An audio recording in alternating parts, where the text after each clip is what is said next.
If this story finds you at midnight, let me know. I'm listening. I cooked enough food for 5 people, but I knew only one would show up. Me. The table was set for 3, out of habit, not hope. 2 unused wine glasses shimmered under candlelight like they were mocking me. And still, I waited. At 7 o'clock, I adjusted the silverware. At 7:15, I reheated the chicken again. By 7:30, I gave up pretending I wasn't checking the window for headlights. The pie was still warm when I sat down. Lemon meringue, his favorite. The first bite felt like guilt. The second, like surrender. By the third, I couldn't taste anything. That's when my phone buzzed. A single vibration, no ringtone. It was him. Sorry, just busy. You understand, right? That word again. Understand. As if being forgotten by your own child is something to comprehend, not collapse under. No apology, no happy birthday, just logistics. I didn't cry. I didn't throw the pie or curse the sky. I folded the napkin he would have used and placed it gently back in the drawer.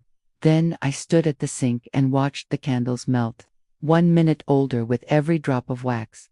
The house used to smell like cinnamon. Now it smelled like lemon and something else. Burned memory. The next morning, I woke to the sting of daylight on my face. The air was heavy with yesterday. He came in around 11, no knock. Just walked in like the walls owed him rent, he said, sipping from the mug I gave him last Christmas. Still no mention of my birthday. I looked at him. You forgot dinner. He shrugged. I told you I was busy.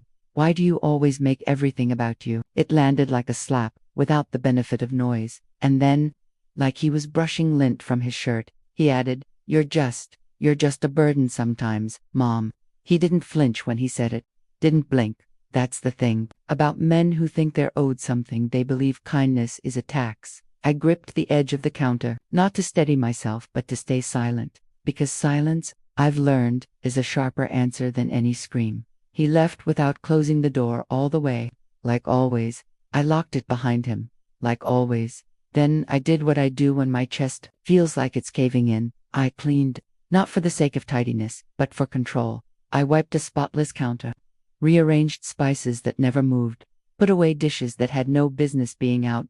And then I sat in the chair, his chair, the one my husband always used, the one with the tiny nick in the armrest, where he'd tap his thumb during evening news. That chair used to hold his weight, his laughter, our history. Now it held me, and silence. I sat there a long time. Long enough for the light to move across the floor. Long enough to forget what I was supposed to feel. Then my phone buzzed again. One short ping, a notification from the bank. Your joint account was accessed at 10:47 a.m. Property documents requested.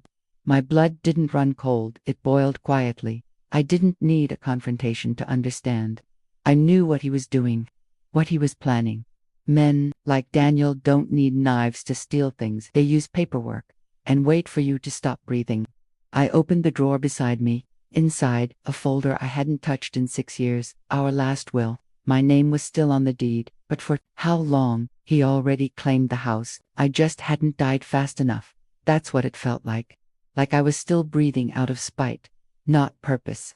Like he'd gone ahead and made the decision, and I was the inconvenience still living in it. My name was still on the deed, but that didn't mean the house still belonged to me. The next morning, I put on the same blouse I wore to his high school graduation. Back then, I was the proud mother.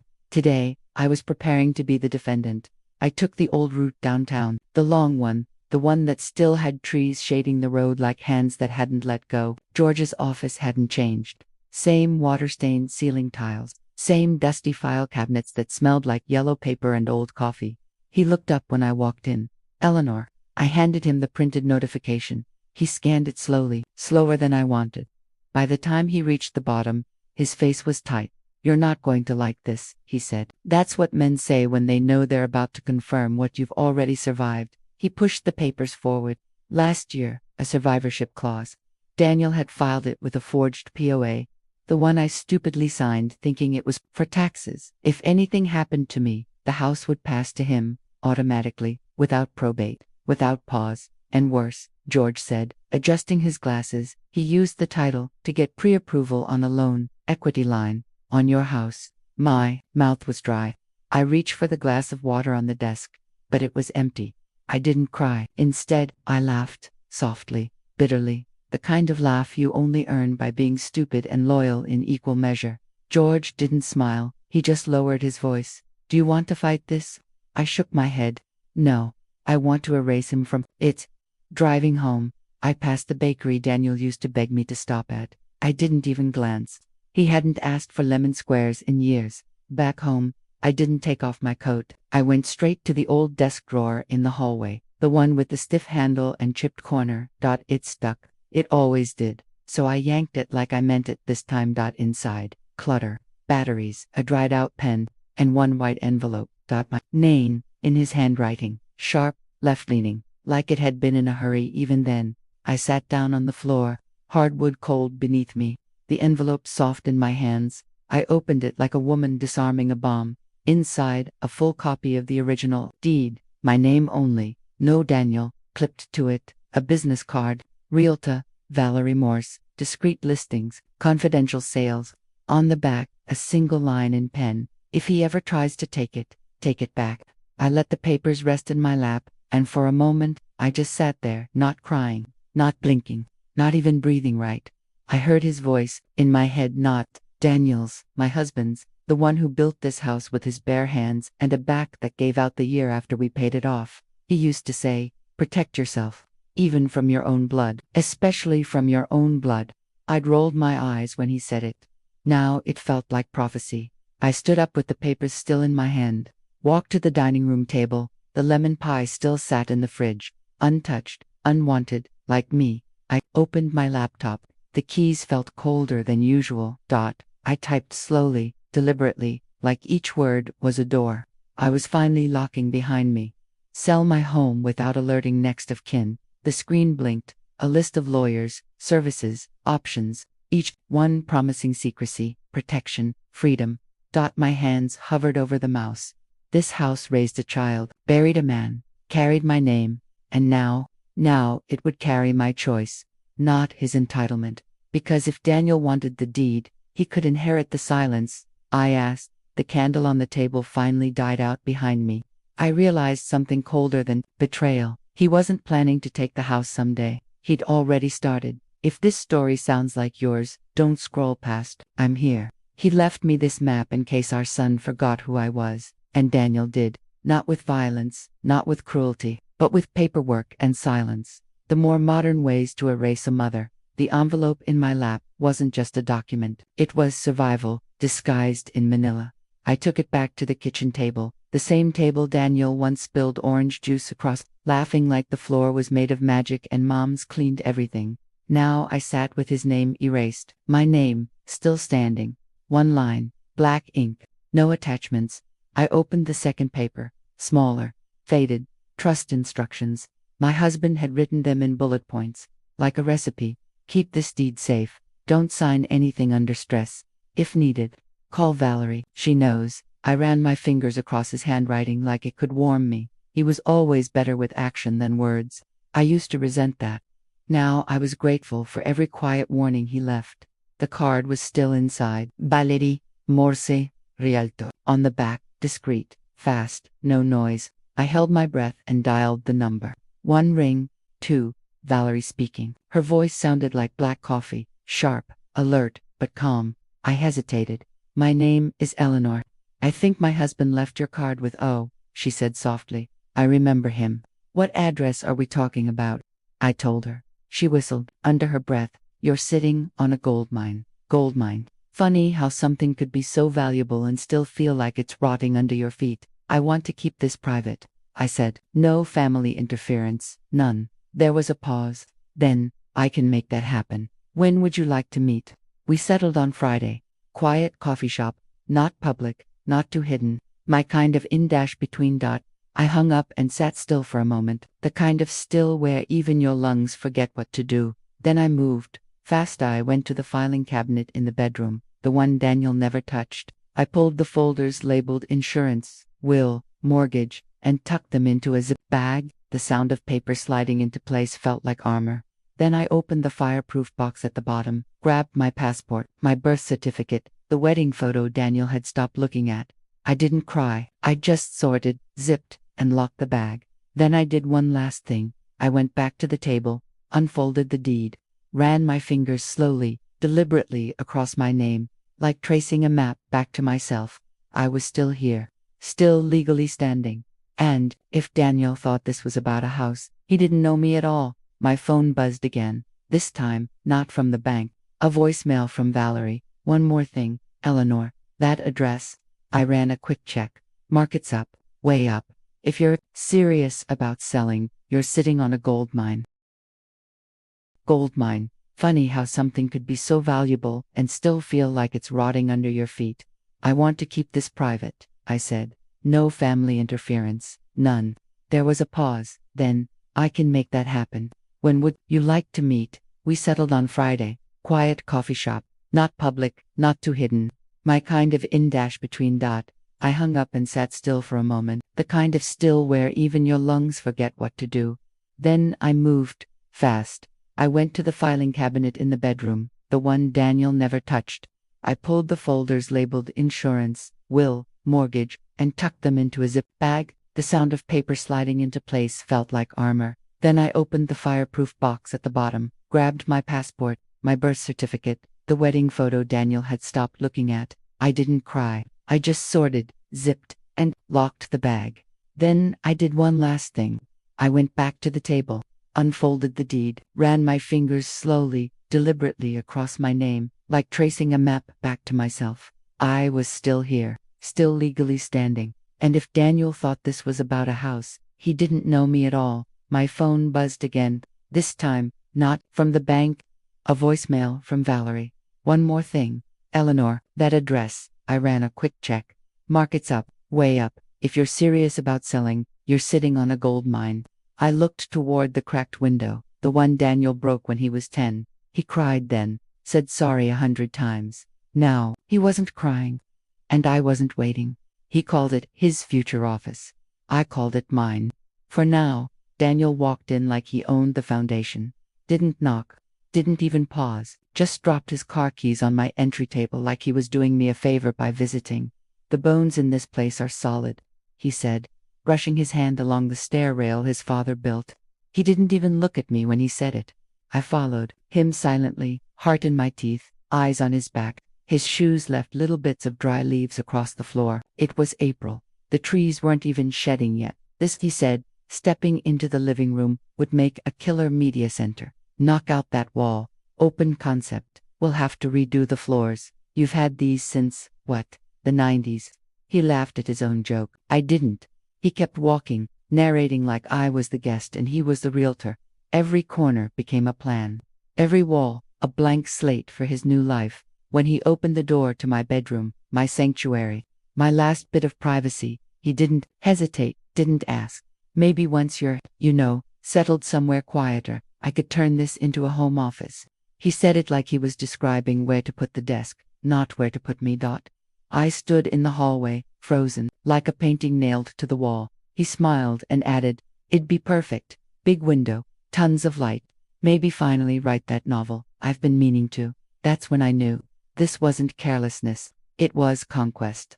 I said nothing, but I made a list in my mind. A list of everything I would change, not in the house, in the will. Later that night, after he left with a slice of lemon pie he didn't earn and a promise to stop by more often, I poured a glass of wine I didn't want and opened the drawer beneath my bills. Inside, a blank power of attorney form. The same kind he tricked me with. This time, I would be the one filling in the lines. This time, my hand wouldn't shake.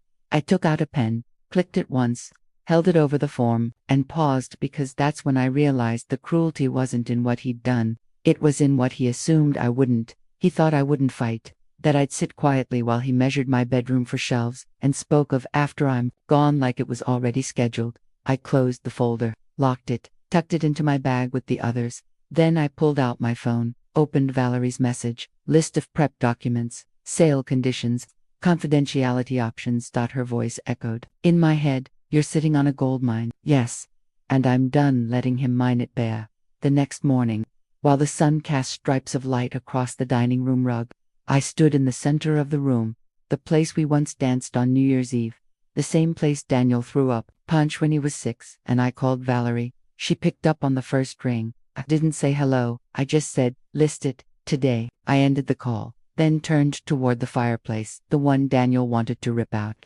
I lit it. Let the flame crackle like it used to on winter nights, like it was announcing something. This wasn't a renovation.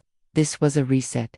Let him come back next week with plans in hand. Let him stand in the doorway of a house he thought was his. I'd be gone, but the deed, that would be mine, still warm from the fire. If this story sounds like yours, don't scroll past. I'm here. The pen felt heavier than the house itself, like all the years I spent holding this place together, scrubbing floors, folding laundry, smiling through silence, had settled inside the ink barrel. Valerie slid the papers across the table, glossy, crisp, like none of this was personal. It was, "This is just the listing agreement," she said. "You don't have to decide on an offer yet, but Eleanor, it'll move fast." I nodded, signed once, then again. One signature for the address, one for my name, one for every apology I never received. She smiled. "I already have buyers lined up. You'll get offers today." Today, like this was a garage sale. As she left, I stood at the window, the one Daniel said needed replacing, and watched her car disappear down the road. That's when the door slammed. Not a knock, a slam. "Daniel." "I got a notification," he barked, holding his phone like it was a weapon. "You listed the house." "This house?" He looked around like the walls had betrayed him. "This is my inheritance, Mom." I said nothing. Not because I didn't have words, but because he didn't deserve them. He stepped closer. "You've lost it. You're not thinking straight." I tilted my head and blinked slowly, like he was a stranger asking for directions in a language I'd forgotten. I told people this was going to be mine. And there it was. His biggest fear. Not losing the house. Losing the brag. I walked past him deliberately and poured myself a glass of water. He waited for a fight, but I gave him my back. Silence, I've learned, is how women win wars without raising a sword. He left in a storm of footfalls and unfinished threats. The door didn't slam that time. I locked it behind him. That night, George, my lawyer, called. He sounded tired in that way men do when women outsmart their sons. "There's something," he said. "Of course there is. There always is. Daniel forged paperwork last year. Opened a credit line using the house as collateral. Not enough to take it, but enough to complicate the sale." I closed my eyes. The floor under me didn't shift, but I felt something slide inside. Another illusion gone. "He what?" I asked, though I already knew. "I can challenge it. We'll have to go through the title office. Might delay the sale." The house used to feel like mine. Now it felt like a hostage. I walked to the kitchen and opened the cabinet where we used to keep birthday candles. They were still there, little pink ones, bent at the edges. I took one out, held it, lit it, stared into that tiny flame like it owed me something. He thought I was done, that I'd signed papers out of grief, but this wasn't mourning, it was a warning. I blew out the candle, set it down next to the empty wineglass from the night before. Then I called George back. "Do what you have to," I said. "Whatever it takes. Challenge everything. Flip every stone." He paused. "Are you sure?" I stared at the pen still, resting on the table, the one that had finally weighed less than my fear. "Yes," I whispered, "because this house isn't just wood and walls. It's every scar I ever carried quietly. And now, I wasn't being quiet anymore." He forged access, so I forged a response, not out of anger, not even fear, just clarity, the kind that sharpens after a lifetime of softness. The morning after George's call, I dressed in navy, not black, that's for mourning. Navy is for war. I took the folder with every document Daniel thought I was too sentimental to keep, walked into the fraud attorney's office like I had nothing left to lose, because that's when a woman is most dangerous. Her name was Sheila. She didn't flinch when I said, "My son forged a credit line in my name," just nodded and said, "Let's fix that." She spoke in firm verbs: revoke, override, freeze. Her confidence was brisk, like a winter wind slamming shut a door that's been cracked too long. I signed the petition to challenge the forged lien. It would take days, maybe weeks, but it was in motion. Then I went to the bank, not the branch, near Daniel's job, the one I opened our first account in 34 years ago, the same one where I stood with George, my husband, as we deposited our wedding checks with trembling hands. Closed the joint account, I told the teller, permanently. "Today." She clicked her mouse, blinked. "Are you sure?" I slid over the paperwork. I'm done giving away keys to people who jiggle the locks.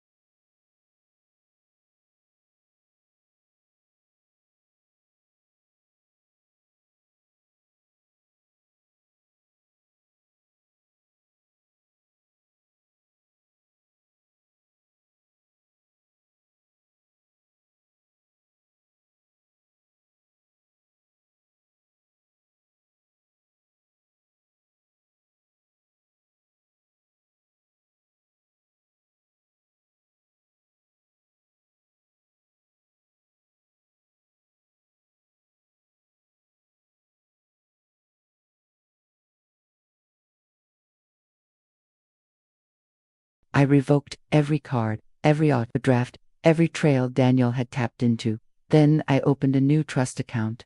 In my name. Only mine. The woman handed me the papers in a blue folder. I clutched it like armor. On the way out, I passed the same chair George used to sit in while waiting for me. It still rocked a little to the left. I sat there, briefly, long enough to steady the beat in my chest. Then, I drove straight to my doctor's office and reassigned my medical proxy. Took Daniel off. Gave the rights to Margaret, my oldest friend. She still calls me every week, even when I don't answer. The receptionist asked, "Would you like to update your will while you're here?" "Yes," I said. "And I'd like to add an estate freeze." The attorney came in with papers. Every signature felt like a thread being cut. Not a tear, just separation. Daniel hadn't just tried to steal a house. He tried to steal time, control, my name. Now I was taking all of it back. That evening, I sat at the kitchen table with a glass of iced tea and the final forms spread in front of me. The light outside was gold, the kind that makes even old linoleum look sacred. I stared at the steam rising off the tea, at peace. Not because it was over, but because I finally believed I could finish it. My phone buzzed. Valerie again. She didn't wait for pleasantries. "Eleanor, one buyer just offered full asking, and they want to close Friday." Friday, that was 4 days away. I turned the page of the folder, stared at the final clause, contingent on clear title. My hands didn't shake, I just nodded, even though no one could see me. "If we're clean by Thursday," she said, "you're free." Free. I looked toward the fireplace. The logs were cold, but the match was ready. I didn't box up memories. I boxed up what wasn't mine anymore. I didn't start in the attic, like they do in movies. I started with the kitchen, because that's where I disappeared first. Every spatula, every stained oven mitt, every chipped mug was a reminder of how much I gave, and how little was ever handed back. So I boxed them. Not with nostalgia, with precision. I labeled the box, "Donate," because Daniel never asked for any of it. He only circled the walls like a vulture, not the heart. I moved room to room like a woman unthreading a house from her skin, not weeping, not hesitating, just separating. I kept 3 things. My wedding ring still too loose since the weight fell off. The letter George left in that stuck drawer, and the new will. The rest, gone. Daniel had always mocked the porcelain angel collection on the hallway shelf, called them creepy. I donated them with a smile. The photo albums, the ones where I was always the one behind the camera, never in it. I flipped through once, closed them, and slid them into the leaf pile. If he wanted the past, let him find it in the pieces I no longer carried. By noon, the bedroom was last, not because I was avoiding it, but because it was mine. The bed where I used to curl into the scent of George's cologne, now it smelled like lavender and resolve. I stripped the sheets, folded the quilt, packed the nightstand drawer without blinking. I pulled the letter from my purse and placed it carefully on the fireplace mantel. Plain white paper, my handwriting, just 1 page. I didn't call it a goodbye, just the truth, finally written. "Daniel, you mistook silence for weakness. I gave you chances. You called them burdens. This home raised you. It will not bury me. Goodbye. No love, no mom, just the facts." I zipped the suitcase, pressed down on it with both hands. It fought back, like the house itself didn't want to let go. But I won. My phone buzzed. "Valerie, offer accepted." Just like that, I took one last walk down the hallway. the creak in the second floorboard still catching like a breath too big for the chest. I paused at the doorway of my room, then I closed the door, not gently, not angrily, just ... Finally, the cab pulled into the driveway before I could second guess anything. I stepped out, bag in hand, no keys left behind. Not once did I look over my shoulder, not to check a window, not to glance at the porch, because it wasn't mine anymore, and I didn't need it to be. The house may have carried my grief, my labor, my silence, but the woman stepping into the back seat, she only carried one thing now, her name, intact. As the cab turned the corner, my phone buzzed once more. Valerie, funds cleared. The house is no longer yours. He asked what he was getting. I said, exactly what you gave me. He once asked what he was getting when I died. Not, how are you feeling? Not, what can I do? Not even a polite nod to grief. Just, what do I get? So I made a list of everything he'd handed me in the last 5 years. Silence, disdain, forged documents, and birthday lemon pie left to rot. He'd called it inheritance. I called it a debt I no longer owed. I rewrote the will in a sterile office with fluorescent lights that flickered like they couldn't quite believe me, but the lawyer didn't blink. Remove Daniel from all documents, I said. His pen didn't pause, neither did my voice. I redirected a portion of the sale not to family, not to blood, but to a scholarship trust for kids like the ones I once nursed in the pediatric wing, the ones who said thank you with eyes that meant it. Daniel would receive nothing. And nothing is heavier than absence when you expected a gift. I bought a small house with white siding and 1 bathroom.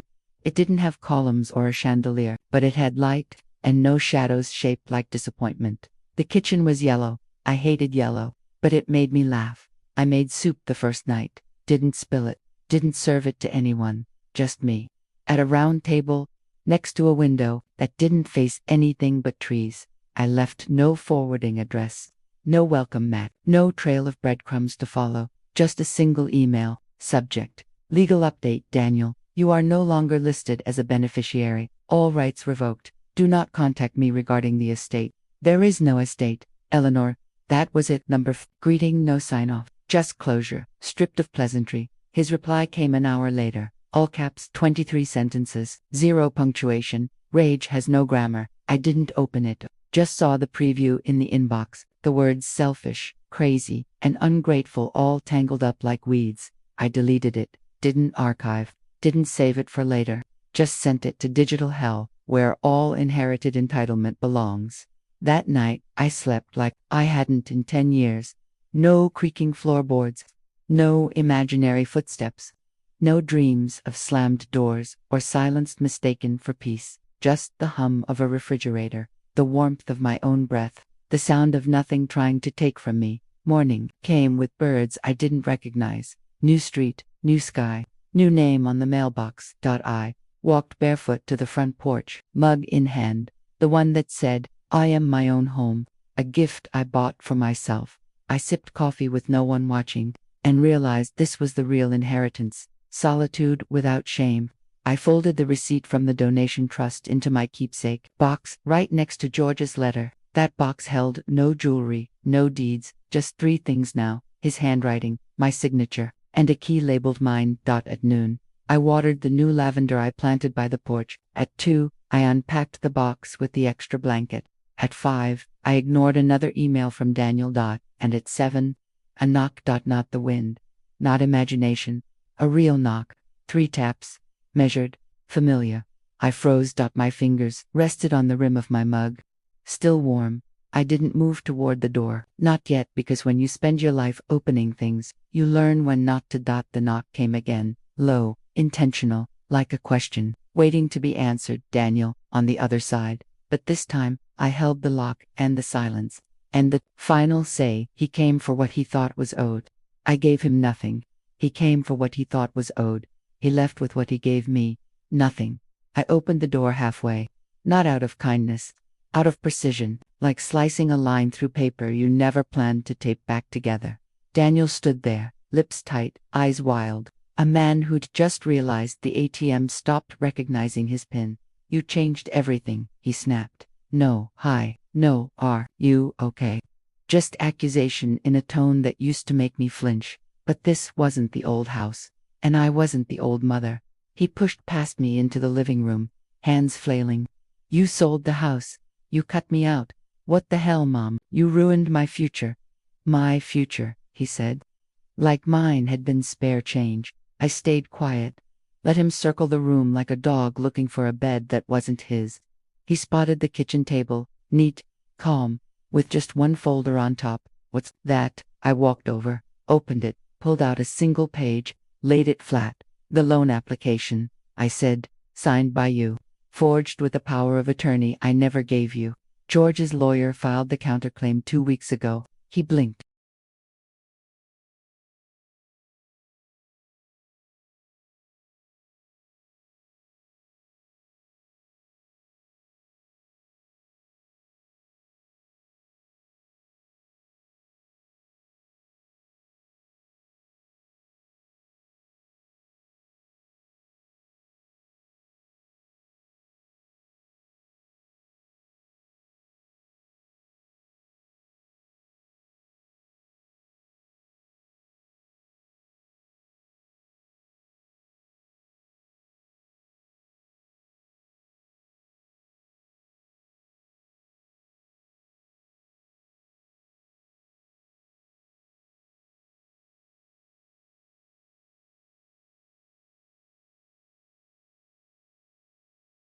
You can't prove that. I tilted my head. Oh, but I can. And I did. Your signature is under forensic review. You're not just cut off, you're caught. His jaw clenched. But the silence that followed was louder than any threat. Then came the shift. The posture. The voice. Mom, he said softly, like a child asking for dessert, like manipulation learned in the cradle. Everything I did, I thought it was to help. You weren't thinking clearly. After Dad stopped, I cut in. Sharp, quiet, final. You didn't help. You erased. You looted. You used my name, like it was a stepping stone, and called it love. He reached for the folder. I slid it away, hands steady, eyes dry. Want to know what else I signed? I pulled out the revocation forms. POA rescinded. Will amended. Beneficiaries cleared. My signature looped like a boundary. He stared at them, mouth open, but nothing came out. You can sue, I said, calm as tea on the stove, but it won't work. Not with forged documents. Not with trust funds already dispersed. Not with your name wiped from every line. He looked around, not at me, at the walls, at the life that no longer included him. This isn't fair, he muttered, and maybe once I would have agreed, but fairness is not inherited, it's chosen. I stepped toward the door, held it open, just wide enough for him to leave, not enough to welcome him back. I'll figure something out, he said.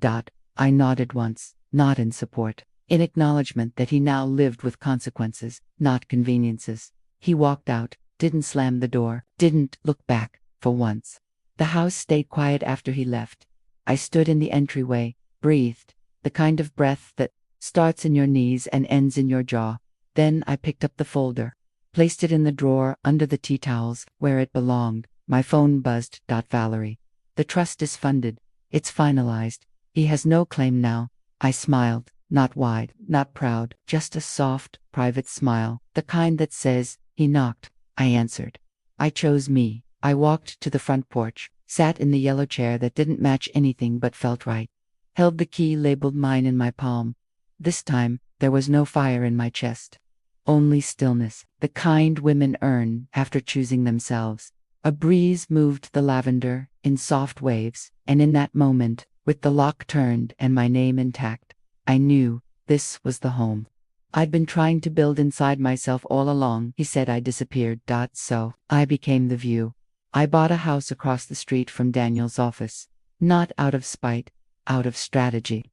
Because vanishing wasn't justice. Visibility was. It was a quiet street, 2-story brick buildings, an ice cream shop on the corner, and a mailbox that leaned like it was tired of secrets. My front porch faced his parking lot like a seat at a show I never paid to see. The house was small. Sunlight in the morning, shade in the afternoon, lavender again, in pots this time. I planted them under the front window that looked straight into his office bay. The first morning, I set out 2 chairs, one for me, one for the ghost of who I used to be. Neighbors waved. One offered zucchini bread. Another leaned on their cane and said, "Nice view, huh?" I smiled. Very ID and explained further. Poetry doesn't need footnotes. Daniel didn't look up day after day. He parked his car with the same lazy arc, slammed the door with the same impatient grunt, walked in without turning his head, but I saw him. And more importantly, he knew I could. That was the shift. Not confrontation. Awareness. I joined the community center 2 blocks over, volunteered to teach beginner yoga. Not because I was flexible, I'm not.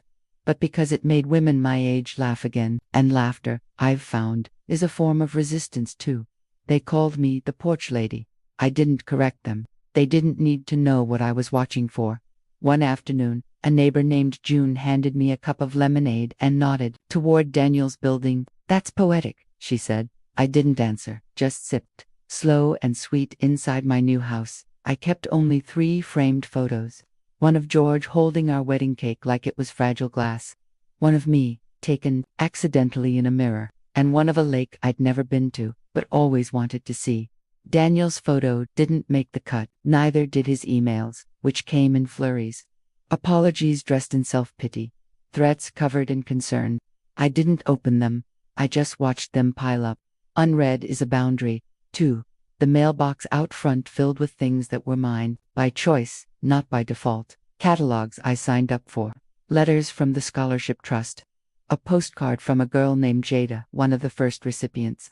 It said, in pencil, "Thank you for seeing kids like me." That one went on the fridge. The lavender by the window grew faster than expected. Almost wild, almost stubborn. Every morning I trimmed it. Every afternoon, I sat beside it, coffee in hand, notebook open. Sometimes I wrote recipes. Sometimes I just scribbled things I'd never said out loud. Like, "I forgive you, but I remember," and "My name is not Mom," when it's used like a leash. Then, one Friday, a slow day. I watered the porch plants, wiped down the yellow chair, sat with my coffee. The mug chipped at the rim, but it never burned my lips. That's when he stepped out. Daniel. Across the street, wearing the same tie from the Christmas he forgot to call. He stopped, phone in hand, eyes scanning the block. Then they landed on me. I didn't flinch, didn't wave, didn't move. I just sipped. Let the steam curl into the space between us like a question mark he didn't know how to answer. The wind caught my scarf and tugged it slightly, like the past asking for one last word. But I didn't give it. He stood there, frozen. Recognition and regret twisted together in his face. I met his gaze the way women do when they've carried their own weight, dug their own graves, and climbed back out without applause. Then I leaned back, turned the page in my notebook, and wrote one word, "Scene." Because this porch wasn't revenge, it was resurrection. And as he stood there stunned, I smiled, not out of victory, but peace. The kind that only blooms in full sunlight after you stop watering weeds. She didn't knock like him. She tapped like she wasn't sure I'd answer. Like maybe I'd already read the truth and didn't need the woman who brought it. But I opened the door anyway, not out of warmth, out of curiosity. She was young, too young to be tangled in deeds and deception. Eyes swollen, lip trembling, wrist clutching a flash drive like it was confession sealed in plastic. "I'm sorry," she said before anything else. Then again, I didn't know. She stepped inside like she didn't want to touch anything. Like shame might smudge the walls. I poured tea. Not because I forgave her, but because I still had grace, even when others didn't. She sat, hands shaking, pulled out her phone, and turned the screen toward me. Screenshots, texts, plans. Daniel, in his own words, "Once it's mine, I'll flip it." She's not thinking straight. That house is a gold mine. I just need her gone. My stomach didn't lurch. That kind of sickness leaves you long before the proof shows up. She wiped her face with her sleeve. "He said you were unstable, that you forgot things." Her voice cracked. "But he's the one forgetting who raised him." I said nothing. Just refilled her cup, steeped, not stirred. Let the silence unwrap the truth slower than anger ever could. She reached into her purse, pulled out a small folder, opened it like it might bite her. Inside, her lease agreement forged. A joint account opened in both their names, without her consent, and the first draft of a loan Daniel had apparently prepped in her name too. "He was going to use me next," she said. I didn't flinch. I'd been used to. The difference was, I stopped pretending I wasn't. I stood, walked to my drawer, pulled out a second folder, One I had prepped months ago, just in case the next woman needed what I once didn't have. Legal aid referral, victims' rights overview, restraining order primer, one crisp page. You still have a chance to walk away. She looked up at me, eyes wide, like I'd just handed her the escape hatch she thought didn't exist. She took it, didn't say thank you, not right away, but I saw it in her shoulders. The first time she'd exhaled in weeks. She stood at the door, hesitated, then placed the flash drive on my table. I didn't watch it all, but you might want to. And just like that, she was gone. Like smoke that had lingered too long in a room with open windows, I stood alone. The folder on the table, the USB beside it, two women's truths, one forged, one freed. I walked to the sink, poured out the untouched second cup of tea. Steam rose like a final sigh. Then I reached for the drive, inserted it, watched the screen glow to life. The file opened with a date, then a video, then Daniel's voice. Not rehearsed, not polite, just raw and unfiltered. He wasn't talking to her, he was talking about me. In ways that felt surgical, like a butcher in a silk tie. I paused it, sat down, notebook open, and wrote just one thing. Truth doesn't need revenge, it just needs a witness. And tonight, I had both. He said I disappeared. Then he tried to erase me. So I did what women like me do when silence isn't enough. I became the headline, the one he didn't get to write. The one with dates, timestamps, and receipts. The USB finished loading. A folder, labeled simply, Plan B. Inside a document with a file date from 3 weeks ago. Filing for breach of inheritance expectation. His name at the bottom, my name in the subject line. He wasn't just bitter, he was building a case. I called George, my lawyer, the man who never raised his voice but knew exactly when to raise hell. He's filing suit, I said. George didn't hesitate. I'll initiate the counterprotection today. We have 48. He distorted from becoming the truth. That night, I didn't sleep. I filed, sorted, stamped. Medical records, witness logs, legal affidavits from the notary, who remembered my hands shaking the day I almost signed the deed away. By morning, the motion was filed, a financial freeze placed on anything even sniffing my name. Daniel's name added to the fraud registry flagged. The clerk looked me in the eye as I signed the final page. You're one of the few who catches it early. I didn't smile, just said, I'm one of the few who's done being polite. Back home, the phone rang. That wasn't the bank, or the lawyer. It was Teresa, the woman from the community center. She'd overheard one of my workshops, heard me talk about dignity like it was a birthright, not a favor. We've started a support circle, she said, because of what you've done. They're calling it the porch movement.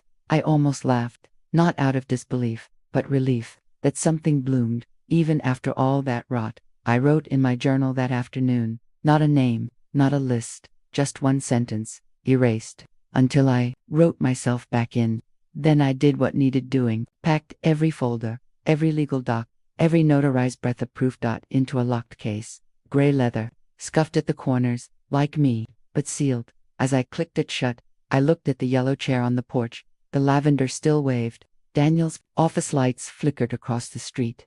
But I didn't look up. I didn't need to see him to win. I just needed to see myself. The email from the clerk came through at 5:03 p.m. Court date confirmed. Case number 7412 CIV. Subject, civil fraud, Daniel R. Whitman. I stared at it. Let the cursor blink 3 times before I printed it. Then I placed it gently in the briefcase, right on top, like the final chapter he didn't get to write. I poured myself tea, not to soothe, but to toast. To every woman who stayed too long. To every document we didn't read until it was too late. To every word we swallowed to keep the peace. And the piece of property. The steam curled up like a ribbon of truth. The window glowed with late sun. And as the clock ticked toward my deadline, I smiled because this time, my name wasn't just on the page, it was the page. He brought a lawyer. I brought receipts. Not to threaten. To end it. The courthouse smelled like sweat and old ink. Tile floors, buzzing lights. I wore navy again, not black. Black was for grief. This wasn't a funeral, it was a reckoning. Daniel walked in with a suit too new for his face. His lawyer looked nervous. He didn't. He thought charm was armor. But charm doesn't work when you're up against truth in chronological order. The judge glanced at the paperwork, then at me, then at Daniel. Double quotes. Mr. Whitman, Your claim alleges wrongful disinheritance due to emotional instability. Daniel nodded with confidence he hadn't earned. She's not well, Your Honor. She's been manipulated. She doesn't remember things right. My lawyer, George, stood slowly, as if gravity only listened to the honest. Exhibit A, he said, placing the thick binder down with a satisfying thud. Inside, financial records, surveillance footage, voicemails, screenshots of forged forms and bank withdrawals. Exhibit B, the notary's affidavit. Her penmanship had more spine than Daniel's entire case. Exhibit C, the USB drive. I watched Daniel's face shrink as each tab was flipped. His mouth opened, then shut, then twitched. The judge read in silence. No gavel, just stillness. Then, this court finds no evidence of mental instability in the Instead, we find consistent, documented deception by the plaintiff. Daniel's lawyer leaned in, whispered something. Daniel flinched. That's when the judge continued. Based on exhibits B and C, we are opening a secondary investigation into potential financial fraud. Your name, Mr. Whitman, has now been flagged in a civil audit. His face dropped. All the blood drained like someone had pulled a plug from beneath his collar. He looked at me, for the first time really looked, not like I was his mother, but like I was his reckoning. I said nothing. Not out of restraint, but out of completion. Outside the courtroom, he followed me briefly. This isn't over, he hissed. I paused, then handed him the one thing left in my bag, a copy of the scholarship trust receipt, labeled, Final Donation, in memory of what could have been. Actually, I said, it is, and I walked away. As I reached the hallway exit, a court clerk jogged up. Ma'am, she said, a little breathless, this came through after docket closed. From investigations. She handed me a sealed envelope. No name, just a red-stamped header, pending review, Internal Fraud Division.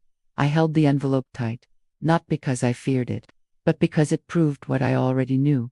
The truth doesn't always roar. Sometimes it files paperwork, sometimes it just waits, until the silence is official. I stepped outside. The sun was brutal and honest, like me. And as the doors closed behind me, I didn't check if Daniel followed, because the only name that mattered now was the one on that envelope. And for once, it wasn't mine. He wanted control, so I built a sanctuary. One road in, no shortcuts out, just trees, fog, and the kind of quiet you can only hear when no one's watching you survive. I bought a cabin by a lake I couldn't pronounce, didn't care. It had a screened porch, uneven steps, and a fireplace that coughed when it started. Perfect. The first thing I planted was basil, not because I needed it, but because I could. I hadn't cooked for anyone in years. Now, I chopped onions barefoot and let the tears come from something honest. A dog showed up 3 weeks later, matted fur, limpy leg, no collar, no fear. I named her Mercy. We understood each other immediately. Quiet things that kept showing up anyway. The book club met once a month at the tiny library on the hill. Women over 60, some over 70. We didn't read for plot. We read to remember. We weren't the only ones still here. My name was Eleanor again, not Daniel's mom, just Eleanor. That was enough. I started writing in the mornings, a memoir. I called it Burdenless, not because I was but because I wanted to know what that word could look like in my own handwriting. Some pages came easy, others bled. One morning, I wrote, I was erased, until I wrote myself back in. I donated anonymously to the women's shelter to counties over. Sent care boxes filled with socks, tampons, granola bars, and blank journals. It wasn't charity. It was a quiet apology to the girl I used to be, the one who thought staying quiet kept you safe. On my birthday, I didn't hear from Daniel Gutenstead. I woke up to a letter from the library. Dear Eleanor, your story has made its way through our community. Would you be willing to speak at our spring forum on women reclaiming autonomy? At first, I stared at it. Then I laughed. A low, honest laugh that came from my stomach, not my throat. The night before the forum, I made soup again. Mercy sat by the fire like a guard dog for the soul. I didn't pace. I didn't rehearse.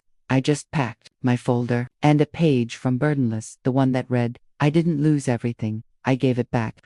Morning came with fog so thick, it erased the trees. I smiled. Sometimes starting over looks like nothing at all. I drove in silence. No music. Just the sound of gravel under intention. The library smelled like old paper and new hope. Women in cardigans, men in folding chairs, and one microphone. I walked to the podium, placed my notes down, adjusted the mic. It squeaked once, then settled. The room went still, and I thought of every time I whispered instead of screamed, every time I folded instead of asked, every time I was told to be small to keep someone else whole. I looked up. And for the first time in a very long time. I began to speak. They erased me quietly, so I spoke loud enough to echo, not with volume, with detail, with the kind of truth you can't scrub out of court records or family photos. I stood at the podium with my notes in one hand and nothing left to lose in the other. The room was full of women who knew. Not all of them had gray hair, but all of them carried ghosts. I didn't tell them everything. I told them just enough. How a son can become a stranger. How a deed can become a weapon. How silence is not always peace. Sometimes it's strategy. And how I sold the house, not because I wanted to leave, but because I was tired of being held hostage by my own generosity. They listened, like they'd been waiting their whole lives to hear someone say it out loud. I said, I wasn't a burden. I was the legacy, and the room went still. The kind of still that settles into your lungs and makes you sit up straighter. Then it started. A single clap. Then another. Then the room broke open with hands and hollers, and the kind of applause that isn't just noise, it's recognition. I didn't cry, but my knees softened just a little, like they'd been holding up too much weight for too long. Afterward, they came in waves. One woman handed me a bracelet with the word enough etched into the side. Another whispered, I left him last month. Today was my first day outside. Then came a girl. Couldn't have been more than 22. Tight curls, nervous eyes. She hugged me. Didn't ask permission. Just wrapped around me like something cracked open. I got one of your care boxes, she said. Your note was the first thing that made me feel seen. I couldn't remember what I wrote. But maybe that was the point. Sometimes words find the person who needs them more than the person who wrote them. I stepped outside after. The sun had stretched past the clouds, laying soft light across the sidewalk like a welcome mat.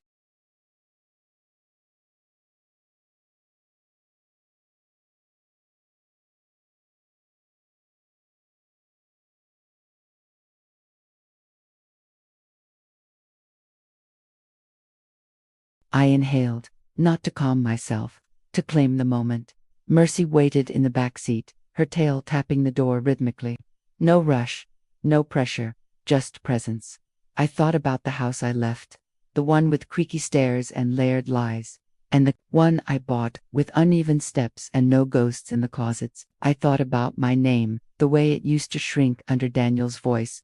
Now it echoed in rooms I chose to enter. As I opened the car door, I glanced at the notebook in the passenger seat. The page I read from still open, still breathing. The ink hadn't dried yet, but I had. I ran my fingers across the words once more, not to check them, to feel them.